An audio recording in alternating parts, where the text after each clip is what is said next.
Hello guys, সবাইকে শুভ সকাল। দেখি মা আজকে কি রান্না করছে।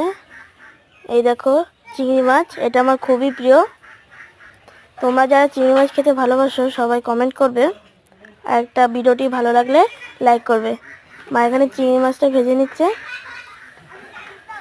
এরপরে নাড়িয়ে দিল, ভাজা হয়ে গেলে উঠিয়ে নেবে। চিংড়ি মাছ ভাজার সব প্রসেসিং তোমাদের দেখাবো। এখানে মা আদা চেঁচে নিয়েছে, এবার মা উঠিয়ে নেবে। দেখো, আমার তো চিংড়ি মাছ খুবই ভালো লাগে। মা এখানে মশলা দিয়ে দিল, তারপর এই মশলাটা ফুটলে চিংড়ি মাছটা দিয়ে দেবে। এখন সব ধরনের মশলাটা দিয়ে দিচ্ছে। হলুদ দিয়ে দিল, এবার চিংড়ি মাছটা দিয়ে দিল।